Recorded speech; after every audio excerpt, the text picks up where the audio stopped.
ಹೌದು ಆಯ್ಕೆ ಮಾಡೋ ಸಾಧ್ಯತೆಗಳು ಹೆಚ್ಚಿಗಿದ್ದಾವೆ ಅಂಥೇಳಿ ಯಾರಾದರೂ ಹೇಳ್ಬೋದಾಗಿದೆ. ಯಾಕಂದ್ರೆ ಗ್ಯಾರಂಟಿಗಳನ್ನು ಮೀರಿ ಇವ್ರು ಏನು ಕೊಡ್ತಾನಂತಾರೋ ಇದಕ್ಕೆ ಗ್ಯಾರಂಟಿ ಕೊಡೋ ಜೊತೆಗೆ ಏನಾದರೂ ಅದ್ರ ಜೊತೆಗೆ ಪಕ್ಕಾ ಶಿಕ್ಷಣ ಫ್ರೀ ಮೆಡಿಸಿನ್ ಫ್ರೀ ಅಂತೇನು ಅಂದ್ರೆ ಬಿಜೆಪಿಗೆ ಅವಕಾಶ ಅದ. ಸ್ವತಂತ್ರವಾದ ಮೀಡಿಯಾಗೆ ಬೇಕಾಗಿರುವುದು ಸ್ವತಂತ್ರ ಧ್ವನಿ. ಆ ಸ್ವತಂತ್ರ ಧ್ವನಿ ಉಳಿಸಲು ನೀವು ಮಾಡಬೇಕಾದದ್ದು ಇಷ್ಟೇ. ಅದೇನಪ್ಪಾ ಅಂತಂತಂದ್ರೆ ನಿಮ್ಮ ಕೈಲಾದಷ್ಟು ಸಹಾಯ ಈ ಚಾನಲ್ಗೆ ಮಾಡಿ ಹಾಗೂ ನಿಮ್ಮ ಧ್ವನಿಯನ್ನು ಕಾಪಾಡಿಕೊಳ್ಳಿ. ಹೆಂಗೆ ದೆಹಲಿಯಲ್ಲಿ ಮಾಡಿದ್ರಲ್ಲ ಕೇಜ್ರಿವಾಲ್ರು ಹಾಗೆ ಫ್ರೀ ಎಜುಕೇಷನ್ ಫ್ರೀ ಮೆಡಿಸಿನ್ ಕಳೆದ ಉಳಿದು 5 ಇಷ್ಟು ಕೊಡ್ಲಿಕ್ಕೆ ಸಾಧ್ಯ ಇದಲ್ಲ ಬಿ ಜೆ ಪಿಯಿಂದ.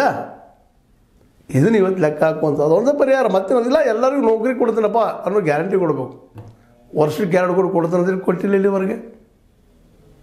ನಿರುದ್ಯೋಗ ಹೆಚ್ಚಾಗಿದೆ, ಎಲ್ಲರಿಗೂ ಗೊತ್ತಿದ್ದ ವಿಷಯ ಇದೆ. ಜೊತೆಗೆ 15 ಲಕ್ಷ ಹಾಕ್ತಾನೆ ಅಂತ ಹೇಳಿದ್ರು ಪ್ರತಿ ಬಡವನ ಕುಟುಂಬಕ್ಕೆ, ಹಾಕಿಲ್ಲ. ಮತ್ತು ಚೆನ್ನಾಗಿ ನಂಬ್ತಾರೆ ಅವ್ರನ್ನ.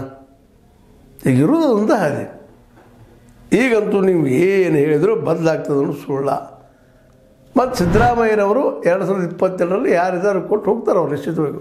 ಮತ್ತು ಇವತ್ತು ಬಾಡಿ ಲ್ಯಾಂಗ್ವೇಜ್ ನೋಡಿದ್ರೆ ನಮ್ಮ ಈ ಡಿ ಕೆ ಶಿ ಅವ್ರದ್ದು ಮತ್ತು ನಮ್ಮ ಸಿದ್ದರಾಮಯ್ಯ ಬಾಡಿ ಲ್ಯಾಂಗ್ವೇಜ್ ಅಭ್ಯಾಸ ಮಾಡಿದರೆ ಇಬ್ಬರಲ್ಲಿ ಹೊಂದಾಣಿಕೆ ಅದ. ಕೆಲವೊಂದು ವಿಷಯದಲ್ಲಿ ಏನೋ ಡಿಫ್ರೆನ್ಸಸ್ ಇರ್ಬೋದು, ಅದರ ಹೊಂದಾಣಿಕೆ ಅದ.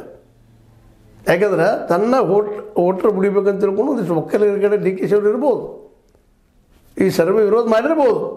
ಆದರೆ ಒಳಗೆ ಸಿದ್ದರಾಮಯ್ಯರಂದ್ರೆ ತಾನ ಅನ್ನುವಂಥದ್ದು ಬಿಂಬಿಸ್ತಾ ಇದ್ದಾರೆ. ಅಧ್ಯಕ್ಷ ಇದ್ದಾರೆ, ನೀರಾವರಿ ಮಿನಿಸ್ಟರ್ ಇದ್ದಾರೆ.